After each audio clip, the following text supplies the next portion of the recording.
Welcome back to another Boxscore Geek show. Tonight we'll be talking overrated NBA management. We'll be talking old video games that Patrick never got to play. And Patrick's going to have some more harsh takes for a few people out there that think Atlanta is overrated. I'm your host, Andres Alvarez, aka Nerd Numbers. With me tonight is Patrick Minton, the original NBA Geek, who you can find on Twitter as NBA Geek. Say hey, Patrick. Hey, how's it going, guys? And then, of course, we have the voice of God, our producer, Brian Foster, whose face I don't think you can see tonight, but you can always hear. So for those of you just listening to the podcast, you'll be able to hear him. He is Boxscore Brian. We always have him chime in because occasionally he hops into the show. What's up, guys? I'm really excited for this nerd topic tonight. So all you jocks on the show, you'll get plenty of sports, but we've got this nerd topic too. So do any jocks? I don't think any jocks listen to us, do they, Derry? I'm not sure. Does Paul Shirley count? I don't know if he listens. Does Paul really listen to us? I don't know if he listens. He was on one show. I'm curious. I think he browses the show notes, maybe, if we're lucky. I find a lot of people do that, which is always amusing to me when someone will disagree with the show notes and I'll go, on the show I went off for like 5 minutes to the exact point you just made. And they go, I didn't listen. So it's like, you said something about Kobe being overrated in the show notes. That's all I listened to. Yeah. Well, I wouldn't actually even feel hurt because Paul Shirley was actually on the show way back. And I feel bad, Patrick, because that day I actually told you, you didn't have a good mic at the time. And I actually said yeah, you were like, hey, Patrick, I don't need you on the show tonight. But it's Paul then Shirley. Exactly. Well, I was that night. I was like, we're always running late and we don't have good mics. I was like, so if we're going to have Paul on the show, things should go well. And then my mic gave out on the show. So it's like, oh, man. That was karma because I was like, Patrick, you need a good mic. And it was like, well, Skype gave out and my mic went out. So I want to make it now my mission to somehow get called in as a guest on the short corner. That would be awesome. We should just ask. I think they like us enough. We'll see. We have like at least 10 listeners that, we must have like 10 or 11 viewers or fans. Like those people could totally start a campaign for me, right? I love it. In fact, we're going to put that in the show notes. And I mean, both Justin and Paul follow us on Twitter, so hopefully it's not that hard. But like right after we got Paul on this show, like that's when the short corner took off, and they just got so many major stars. Like they have people from like popular television shows, like The New Girl was on last week. Yeah, they get the great guests on that show. Exactly. So the thing I like about that show is like, you don't even have to pretend to be reading advanced statistics, but you can still say things that probably piss off the conventional fan. Like, I mean, today I was listening and Paul called Mark Jackson brain dead and said you shouldn't even trust Mark Jackson. What was it I think it was what was the analogy to run your like coat hook factory or something? If like, you hate Mark Jackson, the Short Corner podcast is for you because they rag on him a lot. Yeah, and also if you believe that LeBron James is not really like a holy saint, then it's also a good podcast for you. What I do like, and we'll move on to our real topics instead. If we could just recap last week. We could just do like a shout out to the Short Corner all podcast long. I love it. But yeah, I mean, they've got a good blend, and we'll talk more about them in the shout outs, but they've got a good blend of like appreciating a good player while also being able to say like LeBron James is acting like a jerk here. But anyway, with that said, we'll get we'll get a campaign going to get Patrick as a call-in on the Short Corner podcast. I love it. In terms of this show, last week we did a poll where Patrick and I disagreed. Last week's poll was weak. I apologize. You'll have better this week. Where I basically asked about your thoughts on Jeff Green's value. Luckily, you guys. It's a boring basketball topic. I know. Luckily, who's better, Jeff Green or Tayshaun Prince? It's like,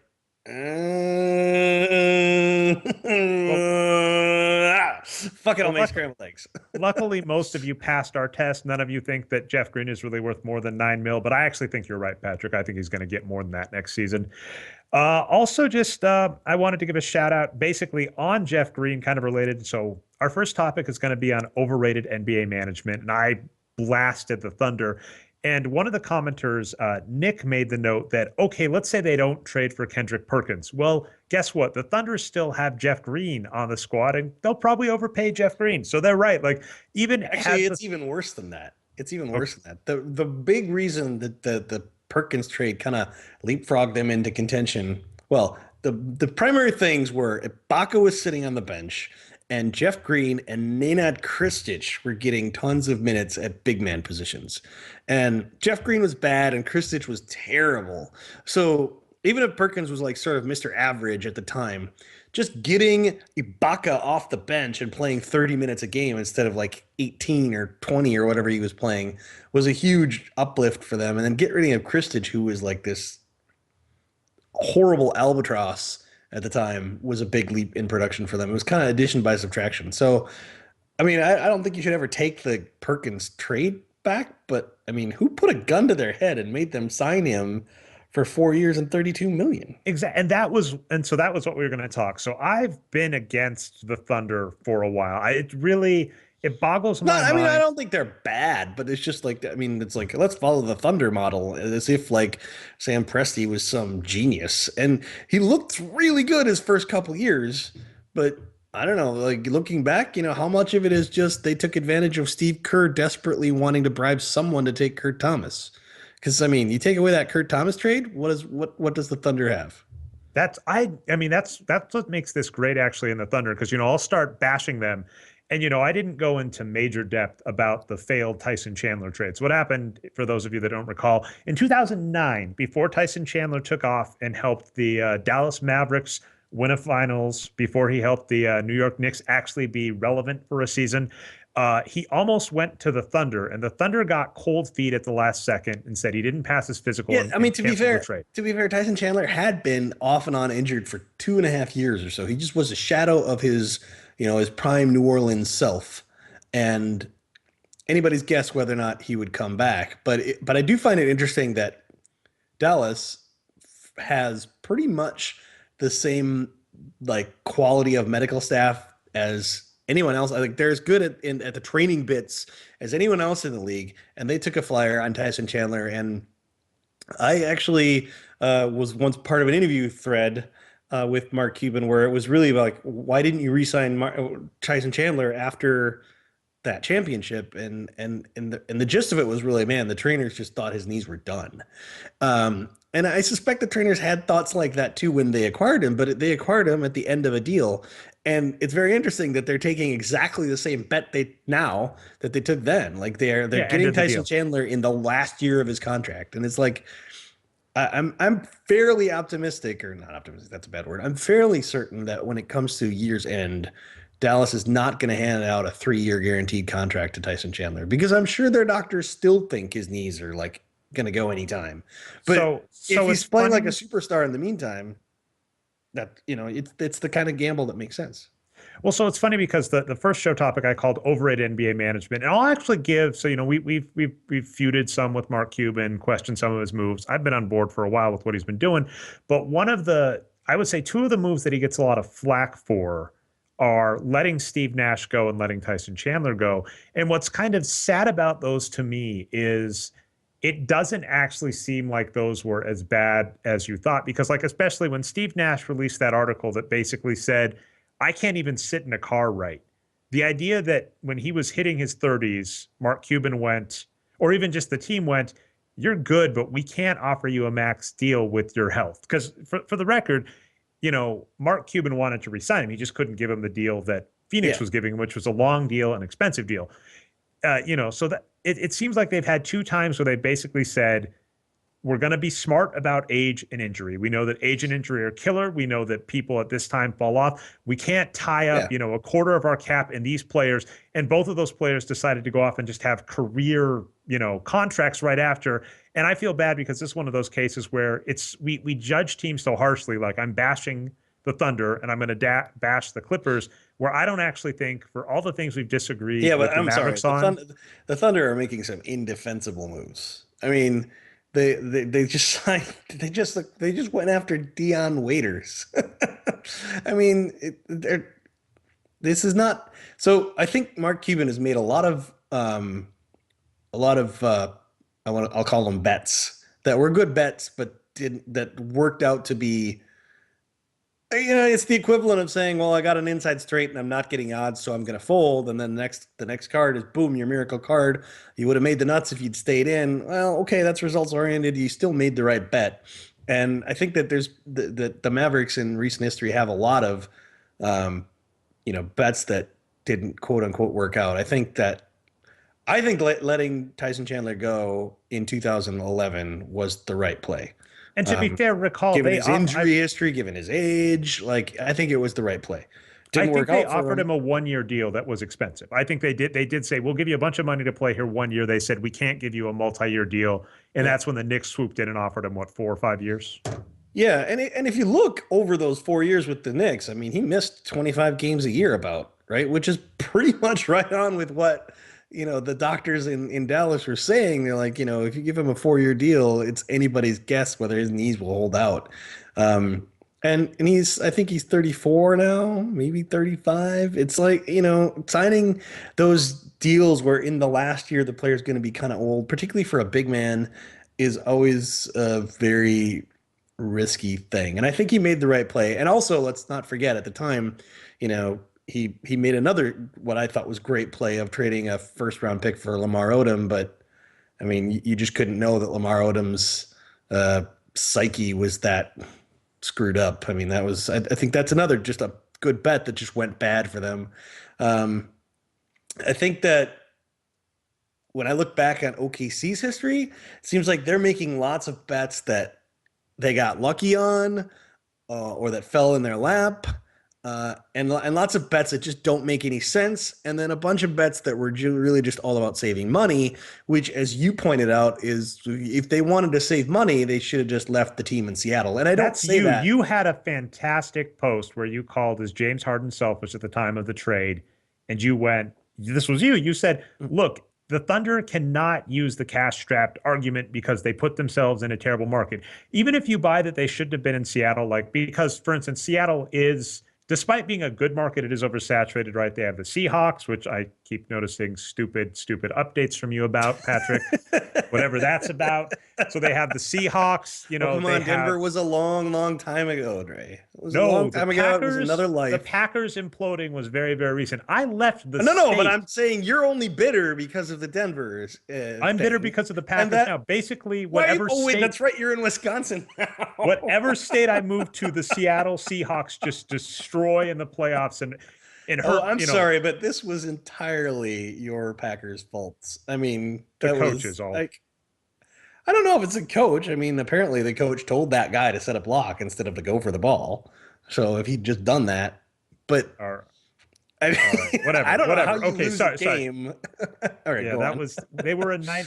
Ty Willingham's a fan of the show and waits and wins for years. He's a big Packers fan. Also lives in Wisconsin. He may He not be a fan any longer, is what you're trying to say. No, I'm saying it was hilarious because he was like the odds of winning this game are at 95%. That's what they, according to some of the real-time You see the trackers. 538 graph where the Packers win probability went like this? And then it just Boom. dropped. It was amazing. Okay, so sorry. Uh, I didn't even mean to get into it. So Seattle was an oversaturated market. So you could argue they shouldn't really have had a basketball team because they already had a baseball team and a football team. But if you're going to move the team, moving it to Oklahoma City and then trying to call foul on being a small market team, you can't do that. I mean, why not move it to Chicago and compete with the Bulls, right? Like, why not? I mean, Chicago could easily support another team. Hell, New York could support a third team. Yeah. I mean, there's no. You moved the team to a place where there are no TVs and no people. Of course, you have money problems. I mean, what? This is just ridiculous. But and I understand that Sam Presti has to operate within that framework, right? He's like the movie version of Billy Bean, right? Where the owner's saying, "Yeah, you're not going to get any money. You just got to do the best with what you got." And I gotta say, fail. He's not doing the best with what he has, right? Because then it's like you said, he knew that in advance, and it like he could have made tough decisions earlier to enable his team to keep James Harden around, but didn't. Well, the other thing. So even if you decide you want to go with Westbrook, this doesn't seem like it's complicated logic. By the way, if you're trading a player that is presumably unhappy, because I think what James Harden, that was one of the big deals at the time, which is hilarious. We bring this up all the time, the revisionist history where people don't think that when, there was a time when Kevin Love and James Harden, people said they weren't legitimate starters. So whatever. Yeah. But there were talks that James Harden was unhappy with his role. He thought he was a star player. People were saying, well, he's a sixth man. He's not a star. He's not a key component of that team.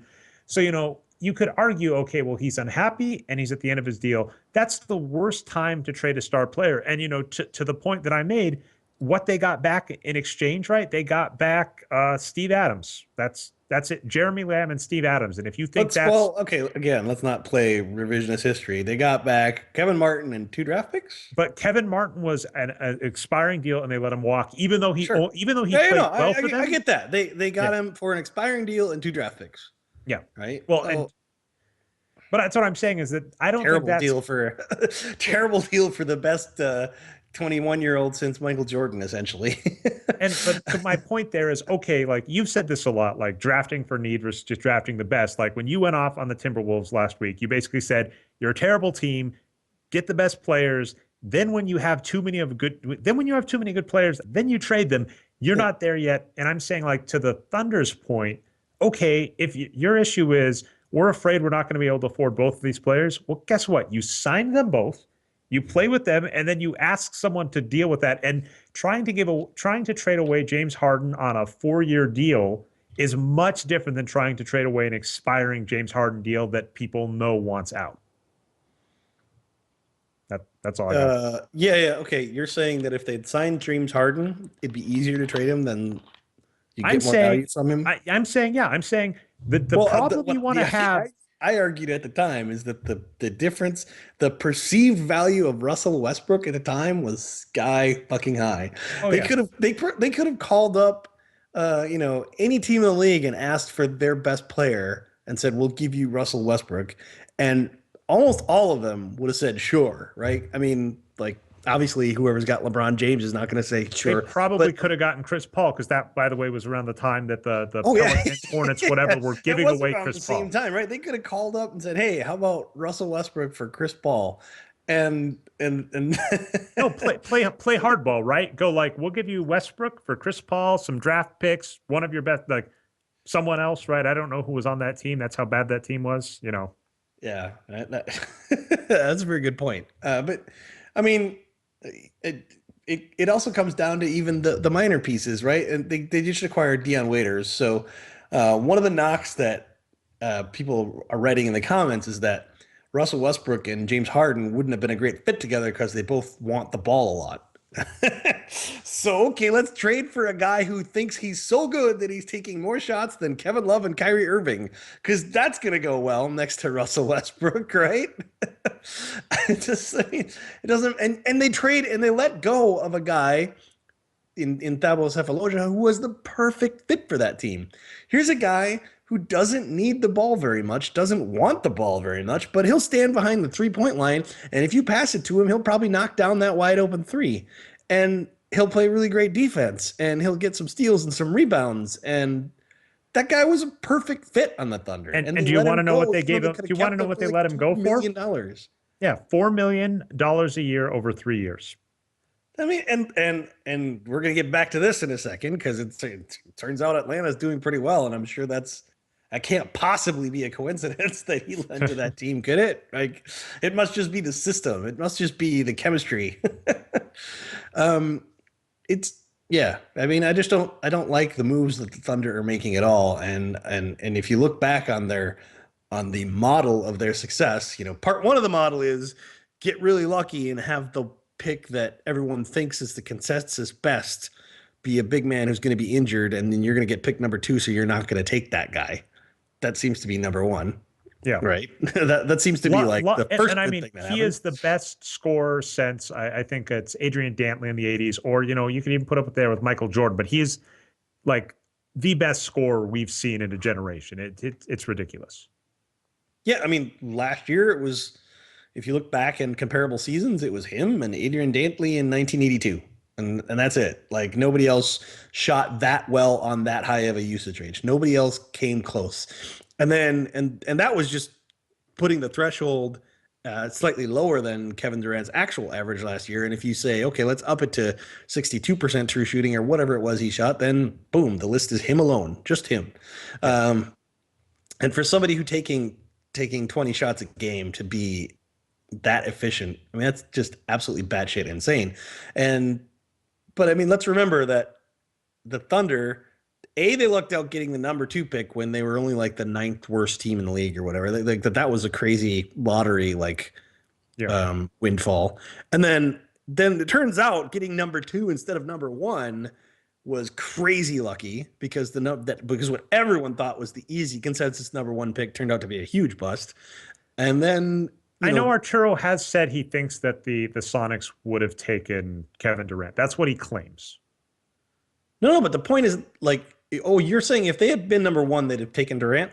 But even then, their odds were 19% of a top two pick. I don't know that you can easily say that, right? Because I mean, there was a lot of debate about it at the time, but I remember pretty much everybody saying, "Yeah, but you always go with the big man," and I'm pretty sure most organizations would have done the same thing. I don't fault Portland for taking Greg Oden at all, right? But unless there's an easily identifiable medical problem. So, Yeah. I mean, there was, and then you look back at the draft choices they made. Everybody just conveniently forgets that they could have drafted Kevin Love. Yeah. They took Westbrook ahead of Kevin Love. The reason this starts getting hard, right, is as soon as they take Kevin Love in front of Westbrook, then you run into weird questions about, James Harden and all this. So it's like time gets really screwy. That was like next year, though. Yeah, that's what I'm saying, right? If they'd gotten Kevin Love instead of Westbrook, they probably would have performed better, and as a result, who knows? Dre, do you Right, think yeah, Sam sure. Presti has just one of say- those photographs like in Back to the Future where James Harden will appear and disappear on the photograph depending upon how well the Kevin Love does for him? Yes, I do. Well, I mean, all I'm really saying is that if you look back, and I'm not saying that everybody quote unquote knew Kevin Love was going to be who he is. All I'm saying is that if you look back on the decisions they made at the time, Westbrook didn't look like the player that you should take at number 4. I think it was, right. yeah. But they did it anyway. Or was it 3? I think it was 3 or 4, and Kevin Love was right after, right? 4 or 5. Yeah, I think Kevin Love was number 5. So Okay. I mean, who knows? Maybe if Memphis hadn't done them a solid, maybe OJ Mayo would have been on the board, and maybe they'd have drafted OJ Mayo. I mean, Jeez. All right. I mean, I don't look back at the Thunder model and say, hey, this is easy to emulate. Let's do it this way, because there are two possibilities. Either they had secret knowledge and they knew Russell Westbrook would be a superstar, and they knew Ibaka would be a superstar, in which case, well, that's not a model you can emulate. And the other possibility is that they just got lucky. That's also a model that isn't really a good business idea to emulate. So I don't really see, the Thunder strategy or model being really anything you can Exactly. And that's, I mean, I just get annoyed when people call them a smart team. And I think it's one of those people looking at results over, process, because I think to the point, right, is people don't realize how good this team could have been with a few minor tweaks. And people go, well, they were the best in the Northwest. They made a finals. They were perennial contenders. It's like, yeah, you don't realize that for 5 years, they really should have been up there with the Spurs arguing for a finals every year. So it's just, I mean, it's very hard to argue that, if they had just kept James Harden, it's pretty hard to argue against that team being just phenomenally good for 5 years. Right. And I mean, James Harden's role there always would have been tension between him and Russell Westbrook, but his role would have increased. He would have been flirting with 20 points a game, and he'd be the same sort of efficient player he is. And I mean, one of the things is that James Harden is way better than Russell Westbrook in the pick and roll. That's like, he's probably the best. He's the best guy with the ball in the pick and roll in the NBA, right? And to be able to do that with Kevin Durant and Serge Ibaka as your pickers is, I mean, that would have been an incredibly efficient offense. Yeah, I mean, I think we both had a few cases where we kind of tossed the ball to the other person when we're done with a thought, and I've noticed both of us stall because it's like we have nothing to give back because it's just like, you're right. This is, I mean, this podcast has turned into, bash the Thunder, and that's fine. And actually, that would be my question, because that was the way I thought. I'm actually going to drop our second topic and just give a little more time for us to flex out this first topic, which I called overrated NBA management. I wanted to talk the Thunder, and then of course I wanted to talk Austin Rivers going to the Clippers, because the Clippers to Oh, me, speaking of overrated, can we talk about the whole Rivers family? yeah, I mean, that's actually, I got some love for that tweet I made out. I said, the funny thing about Austin Rivers is he's overrated because of Doc Rivers. The truly hilarious part is Doc Rivers is also overrated. Yeah, no, So this is a guy who was, he had like a 400 coaching record or something until he got Kevin Garnett. It's just, I mean, he coached the Magic for what, 3 years to middling success. He was coaching the Celtics to middling success, and then he got Kevin Garnett and Ray Allen to put together with Paul Pierce, and uh, he won a lot of games. And I just don't feel like there was a lot of.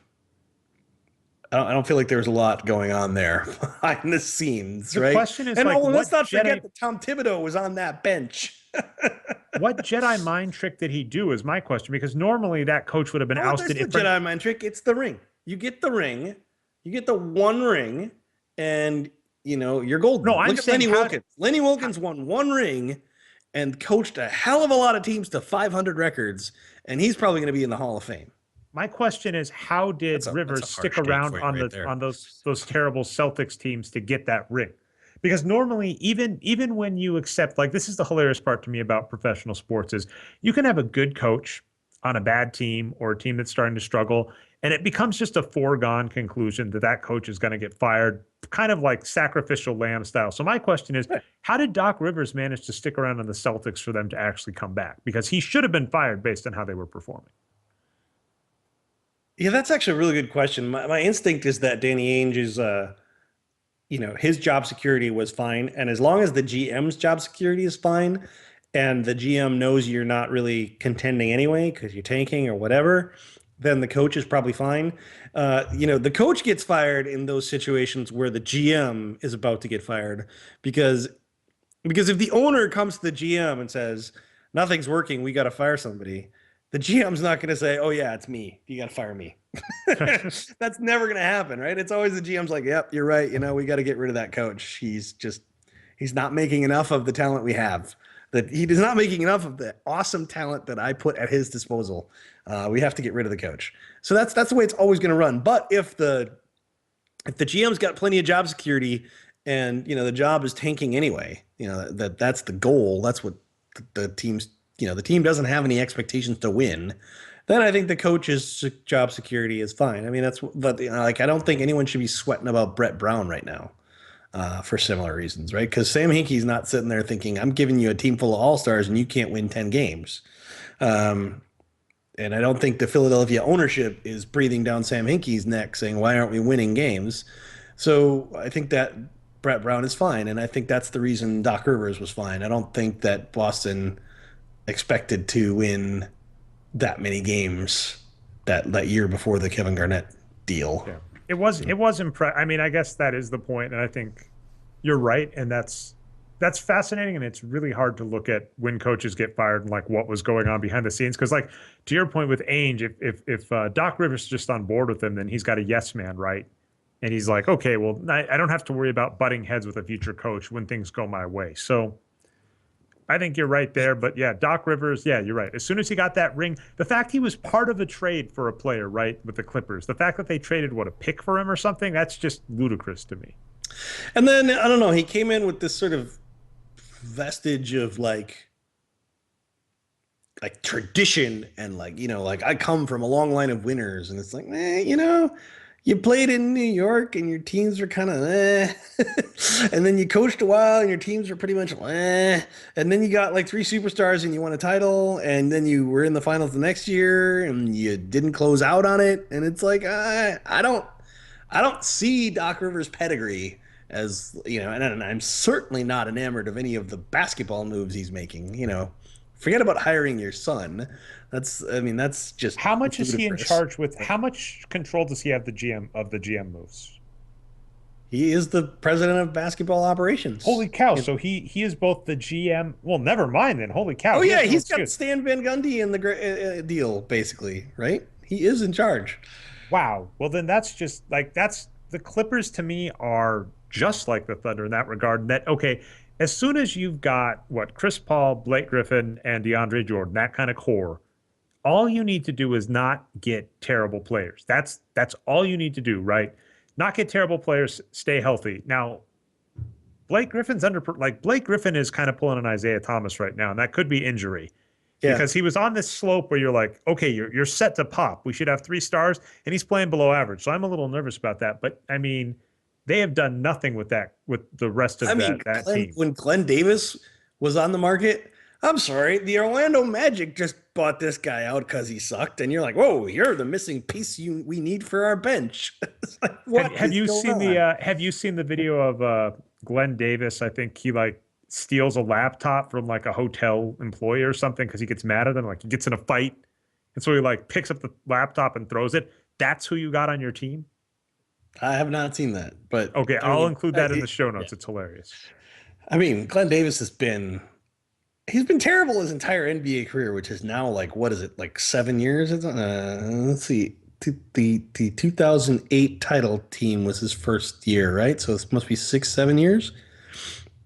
Yeah, I And can't. it's just, He only has one end I can't spell, so I just tried to look him up subtly on Basketball Reference. But yeah, he started in '08. It's 2015. He's 29 years old, so that's ridiculous. yeah. And getting Austin, like, okay, it's one thing to do a favor, do a solid for your son and get him an NBA contract. It's another thing to actually trade away assets to get Austin Rivers. That's absolutely crazy. Like if I was the owner of the Clippers and Doc Rivers wanted to do that for his son, I would veto that trade instantly. I would think, are you nuts? Like, okay, after Austin Rivers' fourth year is up and the team he's with inevitably says, no, that's good, you can go, we don't really need your we won't exercise our option on your rights, you can be an unrestricted free agent. And when that happens, you can say, okay, Doc, I'll let you do your son a solid and give him a vet minimum salary. But to give away draft picks for Austin Rivers, that's totally insane. Yeah, and I didn't realize this either. I guess I should have when thinking about it. He was the first round pick in the Chris Paul trade. He's got to be up there with, I guess, Kwame He Brown. was that vaunted, unbelievably valuable, unprotected Minnesota pick. He was that guy. And by the way, just to what we say, right? Like that article I wrote 2 weeks ago or whatever, where it's like, yeah, this pick is so amazing, so valuable, so wondrous, and then it becomes Austin Rivers. Like, are you really Yeah. okay? Oh yeah, I mean that unprotected Minnesota pick, because at the time everyone assumed fairly correctly that Minnesota was going to be terrible. Everyone was they were like, that could be the #1 overall pick. Like, that was an incredibly valuable pick, and then they got Austin Rivers. It's like, ugh. Yeah. So, by the way, to end up this topic, I was ranting about Masai Ujiri, but we've gone pretty long, and I'm happy. I'm completely happy with the way things have gone. So pretty much, I miss you, Masai Ujiri. Nights like tonight, where the Nuggets just get blown out completely by the Warriors, and our coach, like, I can't believe the Nuggets signed a coach that makes me miss George Karl, because we have a coach that, for instance, benched JJ Hickson after, like, this is a coach that's like more irrational than what not Flip, who was the really bad coach in Minnesota back in the day. Isn't he running everything now? Flip is the one running things now. Not But he was Flip. never. Flip is Who was the coach that was butting mediocre heads coach. with Kevin Love and thinking Kevin Love needed to be benched? I'm gonna take a guess. Sam Mitchell, maybe Patrick. Oh no, you're talking about Kurt Rambis. Okay, Kurt thank you, Rambis. Yeah, so actually this is fine because we got another Laker, right? So we got, up there with Kurt Rambis and George Karl, we've got this coach that after 7 minutes of playtime benches JJ Hickson because he plays horribly. And, he's just this irrational coach that, a player plays poorly, a star, Kenneth Rudover, he gets benched. It's just, I can't stand Yeah, this they guy. gotta go with the hot hand. I miss Masai Ujiri. That's all I can say. I miss George Karl. That's how bad things are. There was a game last year. I mean, Rick Adelman did this, which was, like, to me, like the nail in the coffin of me thinking Rick Adelman knew what the hell he was doing. There was a game where the Timberwolves were kind of struggling in it, and Rubio was riding the bench, and when last year, inexplicably, Rubio very rarely played very heavy minutes in the fourth quarter, which might explain why they were so bad in all of those close games. Um, but there was a scene where it was like Rubio was at the bench or at the table and he was about to check in, and Berea comes down and nails a 3-pointer, and Adelman's like, "Oh nope, I'm gonna yank Rubio back. I'm gonna ride that hot hand." And of course, Berea went on to like commit 4 turnovers and miss 8 shots or something ridiculous, which par for the course for him. Um, and I thought, like, if if you really are sitting there thinking I'm just going to ride the hot hand after a guy hits 1 shot, then yeah, and I'm sorry, you shouldn't be coaching. Yeah, That's great. There's another harsh take. I just said Rick Adelman shouldn't be coaching. Yeah, that's a guy's going to be in the Hall of Fame. Well, I mean, Hall of Fame for coaching is just it's one of those things where people prove so quickly how it's really hard. Kobe Bryant, this is what we bash all the time. People cannot divorce results from what causes them. So it's like, it's really hard for people to go, well, this coach was coaching, Doc Rivers, this coach was coaching. Clearly he must have done something. Couldn't have been that Kevin Garnett, the best player in the league for the last decade, was suddenly traded, or Ray Allen, or Paul Pierce, who had been sick the year before, came back, or that Rajon Rondo, who'd been playing well, aged a year. It's like none of that could have mattered. Anyway, sorry. Rajon Rondo was like was the advanced metrics rookie of the year. And then he just got better his second year, which, by the way, is something that players tend to do. They tend to get better from year 1 to year 2, mostly in the foul category. Like, rookies tend to have like really high foul rates because part of it is because they get into the NBA and everyone they're guarding is suddenly like faster and taller and stronger than anyone they've ever faced in the NCAA, except for the other guy's best player. And like the worst guy in the NBA is suddenly as good as the best guy on the other team that you were playing in college. So basically everyone's unbelievably strong and fast and tall. So rookies get thrown into that and they're like, oh shit. And like they commit lots of fouls, right? Until they get used to it. And then they don't commit as many fouls. That's part of it. And then the other part is that if a referee sees 2 people collide together in a messy contact situation, they're going to blow the whistle, and then they're going to look and they're going to see a rookie and they're going to be like, okay, foul on that guy.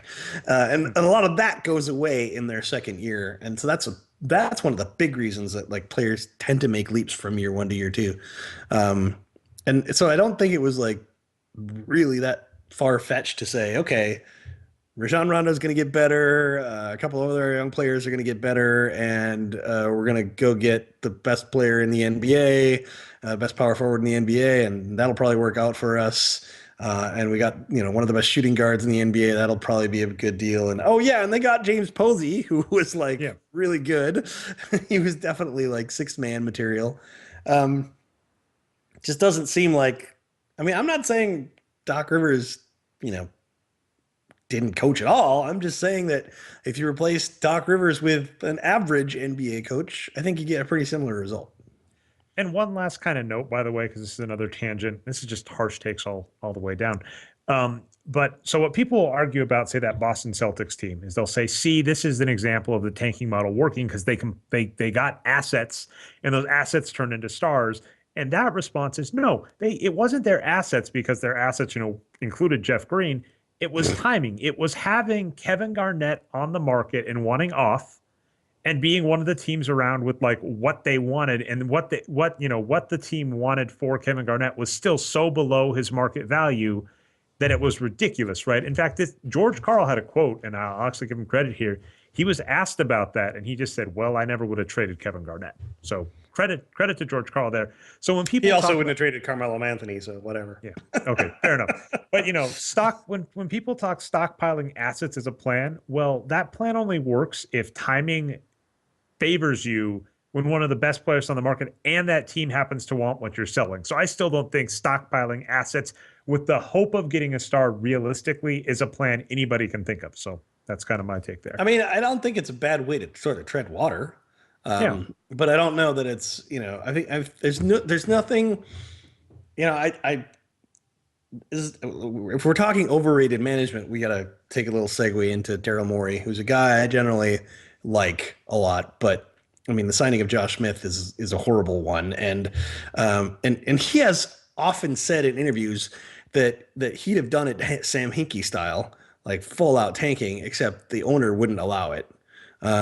So he had to try and win while he was collecting assets. And the thing is, though, you look back in it, look back in that period where Houston was either one and done or maybe just out of the playoffs for like 3 or 4 years ago in a row, and it all worked out pretty much as well as Philadelphia could ever possibly dream of it working out for them, should it even ever work out for them, right? even Boston. If we want an equivalent, right? Boston Or goes on Boston, full yeah, on right? tank mode, I mean, compiles assets. to me, and the fact that Daryl Morey, saw how it all worked out for him, and then yet nevertheless says, well, if it had been up to me, I'd have done it differently. I'd have just full out tanked.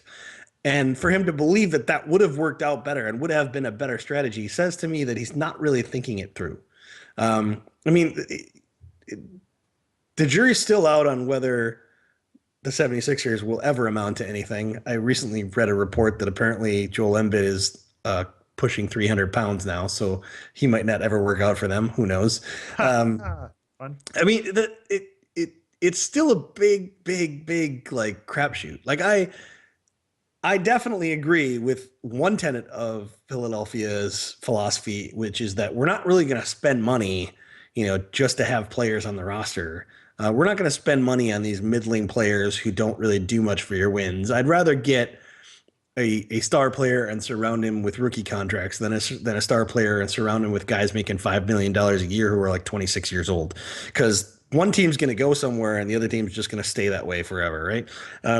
I agree with that, but but there's no reason to like actively try to be bad. There's no reason to like churn through contracts. I guess the one thing I think about is that after that first game last year when Michael Carter Williams had a triple double and it looked like he was the next coming, it looked like after one game he was the next coming of Oscar Robertson, right? Let's just assume, for the sake of argument, that he turned out to really be that good, that he was putting up triple doubles every night. Would there be any reason to shut it down and say, hey, we need to stop playing Michael Carter Williams because we're winning too many games? I was like, that's ridiculous. You're winning games with a 19-year-old. Just keep winning games with a 19-year-old. And then in 2 years, you'll be winning championships with a 22-year-old. There's no reason to shut it down. Well, and success built on itself, right? Because that's actually one of the interesting parts about Boston to me is that they lucked into making themselves better. And this was two parts.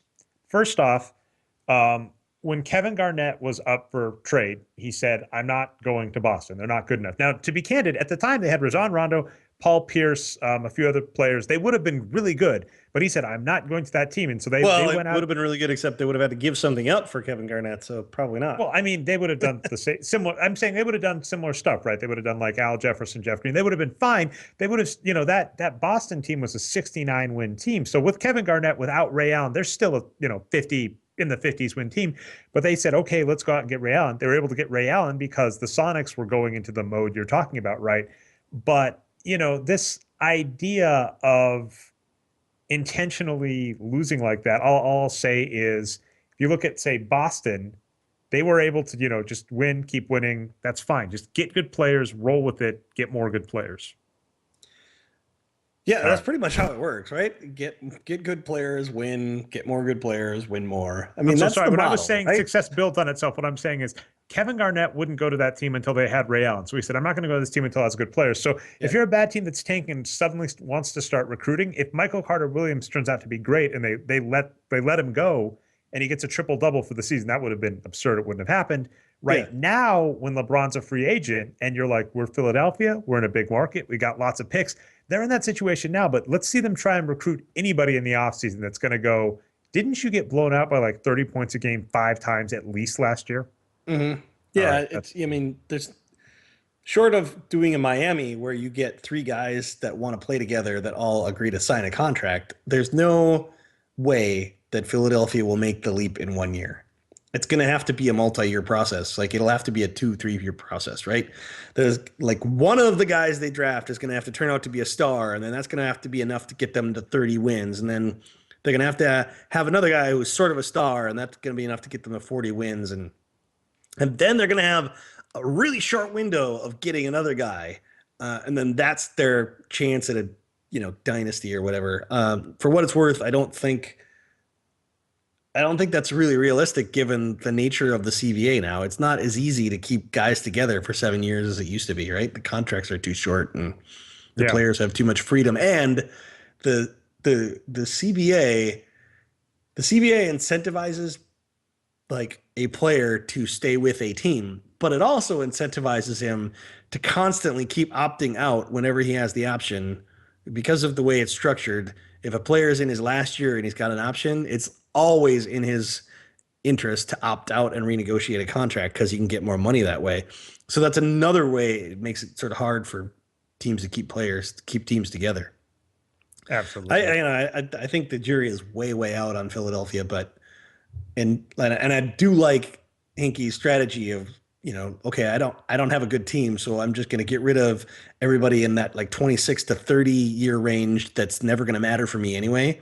Those players that like by the time my team's good, they're going to be old and I'm not going to care. So I'm going to get rid of them now for draft picks and assets. I love that strategy, but the jury is still out on what's he going to do when it comes time to start building a team that wins games, because one of these draft picks is going to have to pan out. I still am a big Noel fan. I think that eventually he'll figure it out, but you know, I might be wrong. Like maybe that ACL was really just the difference between him being a good star and like maybe having a healthy ACL was the difference between a star and a mediocre player, right? We'll never it's know. so hard to know with young players. I mean, that's all. Yeah, it really is, and there's definitely big elements in Noel of him adapting to the strength of the NBA and the pace and figuring things out.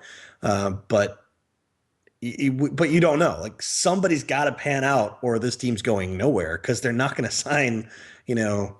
Barring again like some kind of a Or something Trump or weird happened. Yeah.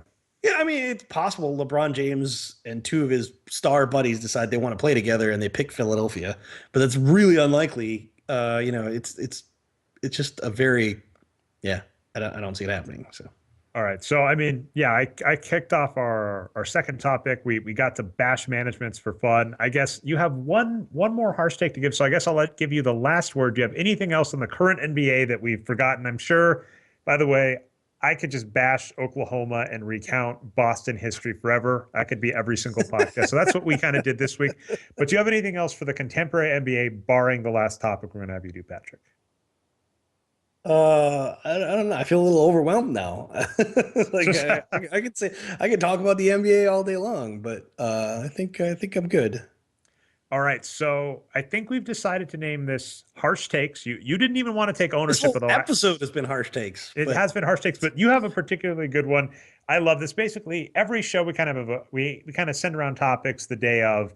You know, obviously Oklahoma City was on my mind, which is why we talk most of the show about it.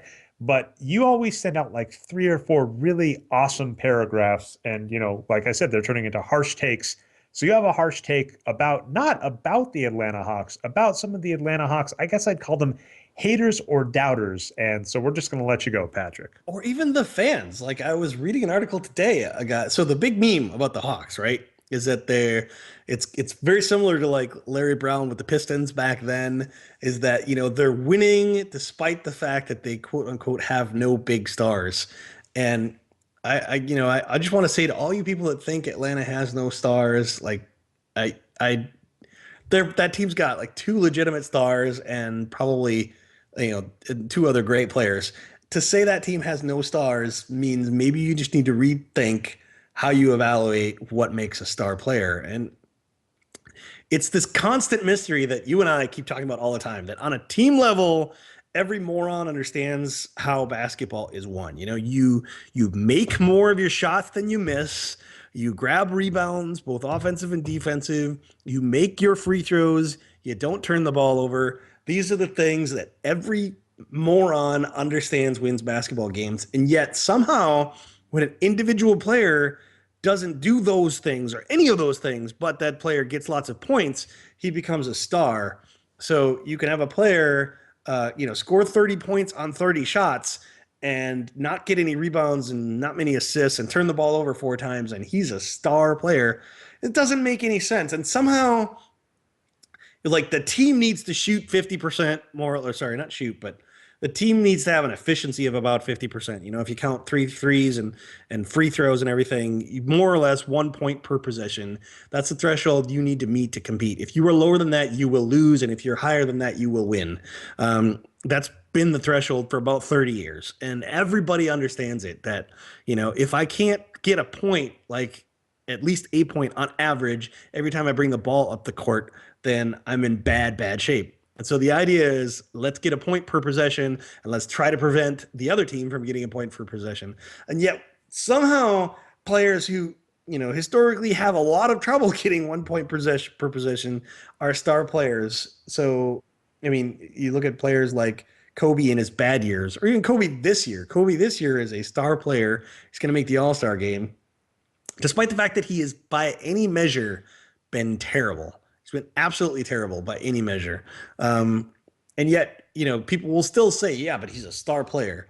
The things that make a player a star player are these things like teamwork and passing the ball and rebounding the ball and making more of your shots than you miss.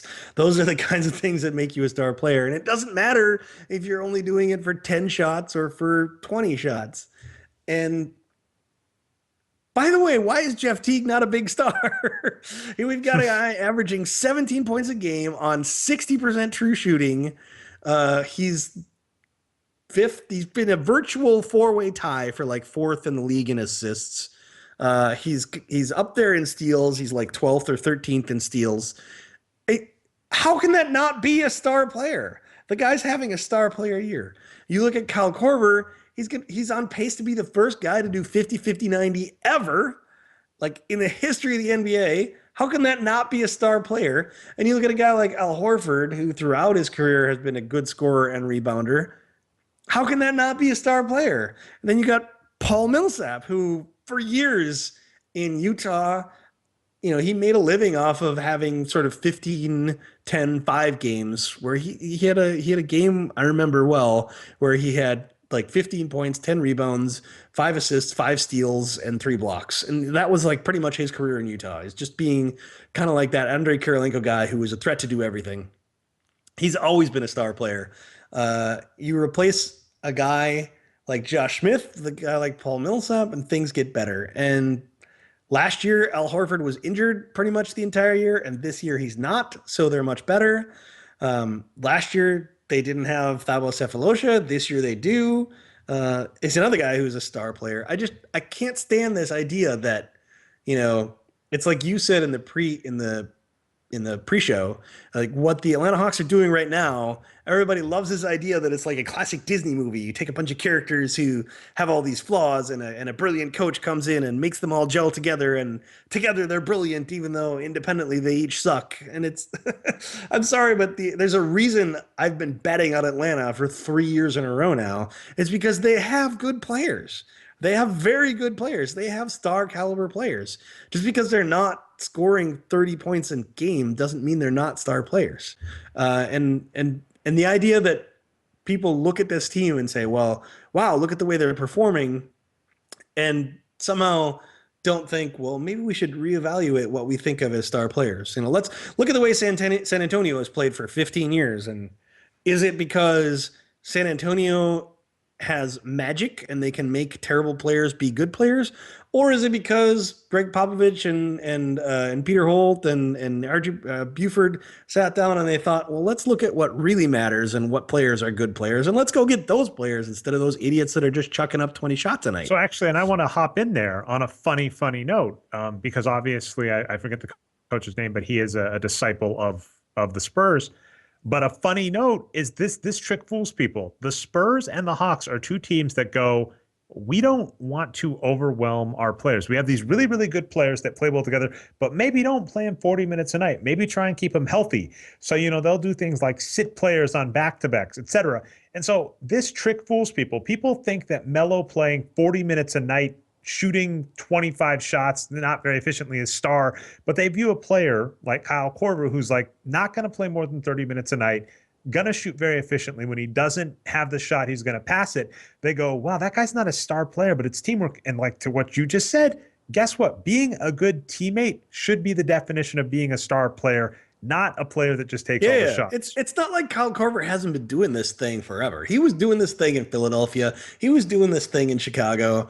And, the guys in Atlanta were like, that guy's a good player. Let's give that guy some money and make him play for us. And it's working, right? It just doesn't the idea that he's not a star player is ludicrous. And it was the same kind of thing with the I think we could name this like the Chauncey Billups fallacy, right? I love it. I remember Yes, more fallacies. do you remember the year after Melo was traded on ESPN? They had some kind of a reality show where they were following the Denver Nuggets. I did not So remember. and like they were in their training camp and then their buses and all these interviews with George Karl and stuff and at one point George Karl talked about what what a horrible juggling act he had to perform because he had to win games with this team that had no star players. And I'm just thinking, you fucking moron. You've got Chauncey goddamn Billups. He's a great player. He was the very definition of a star player in all the ways that matter in terms of winning basketball games. Didn't score 25 a night, except like sometimes during NBA finals. But he did all those things that win basketball games. And that's the definition, as you say, of a star player. Absolutely. Yeah, I love the Chauncey Billups fallacy where I guess actually what we could call that, right, is mistaking what people call intangibles, which is another term I hate, mistaking intangible qualities that win games for not being important while saying that they're lacking things that don't matter and that they do that. Because, yeah, Chauncey Billups passed the ball, got to the free throw line, shot threes, didn't turn the ball over that much. Like, that's why he was a star player. But yet people were like, well, how can he win with Melo when they're losing Allen Iverson? Yeah, it was Allen Iverson was the trade. I'm sorry. Yeah, it was Allen Iverson, not the Melo trade. Well, no, I think you're right. Yeah. And in fact, if we talk about Allen Iverson, maybe we should name this the Andre Miller fallacy because Denver traded away Andre Miller for Allen Iverson, and that also didn't work out too well for them, but worked out really well for Philadelphia. Which Philadelphia has already forgotten. Yeah, they kind of went on a tear there, but people tend to forget that. Or you and I, our biggest thing whenever we talk about how you need that superstar caliber player, you need at least one of them and preferably two in order to win an NBA Finals. And people are always in our face with like, what about the 03 Pistons? And we're like, Ben Wallace was a fucking superstar. Ben Wallace, Chauncey Billups, and young Tayshaun Prince. I mean, come on. Yeah. No, I mean, Ben Wallace was like almost as good as Kevin Garnett. He was a superstar. And who got the credit on that team? Rip Hamilton. So whatever. All I right. think Chauncey Billups got some credit there. He won the Finals MVP, right? Yeah. Okay. And so actually, you are leading us perfectly into our shoutouts because we gave you guys an extra 5 minutes. We will eventually. This was live again. Don't worry. On a Monday post, we will give you the link to watch this live for those of you that want to watch it live. So you guys actually got an extra 5 minutes, but we are going to shut down at for me, it's 9:30 stop time. Next week, you should see us from, let's see, 9:30 to 10:30 Eastern time, and we'll actually give you a link. I'll put us on the spot, Brian. I've been lax about it. Next week, we will give you a link. We gave an extra 5 minutes, but we're at the end of the show, which we end with shout outs. And to your point right there, one of my shout outs that I really want to talk about is someone on Twitter I got in a weird discussion with. Their name is Dr. Vic Patron, or Patron Patron, however you say it. I didn't give you a link, Brian, because I don't actually want to give this person traffic. But this was You're giving him a shout out. I'm giving him a shout out because this is like seeing like a unicorn. Not unicorn's like too good, but like it's seeing something rare that you didn't think existed. This was a Spurs fan that was a fan of Tim Duncan that did not think anybody else on the Spurs mattered in their success. So I basically brought up, I was like, the Spurs have all of these great players, Manu Ginobili, Tony Parker, Kawhi Leonard. The Spurs are the only active team and one of the few teams in NBA history to have 3 finals MVPs on the team at the same time. Mm-hmm. And this person went, it was all Tim Duncan. And I went, wait, what? And so this person is So essentially did this person think that those games where Tim Duncan sat last year were all Tim Duncan too? I have no idea, but that's what I'm saying. This person is a Spurs What was fan. the Spurs record last year in games where Tim Duncan sat? That's a good. I'll have to look that up for the end of the show. But I'm that's what gonna saying. guess it's a really good record. I had never Not that Tim found. Duncan's bad, but I'm sorry, that Kawhi kid can play. I had never found like this was like a Kobe fan inhabiting a Spurs fan's body, and I was like, wow, I didn't know you existed. I didn't know someone who like the end of the conversation for me where like my mind was blown as they went, I don't think Manu or Tony Parker are Hall of Fame players, and I just went, you're a Spurs fan and you don't think I was like, all right. Yeah, okay, dude, whatever. My other shout out, I mean, and yeah, go. they're. I mean, they're shoe-ins for the international angle alone, right? I mean, Tony Parker is. I mean, who else from France is going to be in the Hall of Fame? Absolutely. My other shout out, and this is kind of a funny compliment. You get the one pass on this. So I actually hate editing comments, but Iceman, you leave some really good comments, but grammar is lacking. But you are one of the few commenters where I will actually edit your grammar because I like your content. So that's both. This is my backhanded compliment. This is my backhanded shout outs because Iceman, love your comments. You're one of the few people I actually edit your grammar because normally, as I mentioned, I will just toss comments for reasons like that. But thank you for the good comments. You comment regularly. You're one of the great.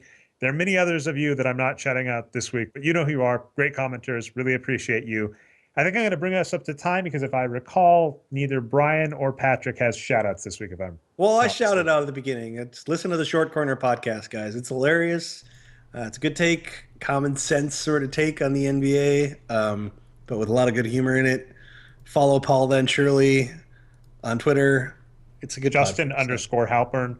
And Yeah. I think it's Phil Hay. Is it? Yeah, Phil I don't Hay know or Phil Phil Hay? Hayes' Twitter handle, but I'm sure you can find out. Go to We'll Short Corner include it in the links. podcast and take them out. Yeah, we'll put the link to the Short Corner in there as well. It's a great podcast. And this week, tweet at those people, #ShortCornerPatrick. That's what we got. Yeah, we're on a mission to get me on that show. Perfect. I will somehow shame him into getting me on that show. I don't know how, because I have no leverage. I don't know anything shameful about Paul Shirley, but somehow I'll make it happen. Perfect. I love it. All right, everybody, that's our show. So we'll see you next week.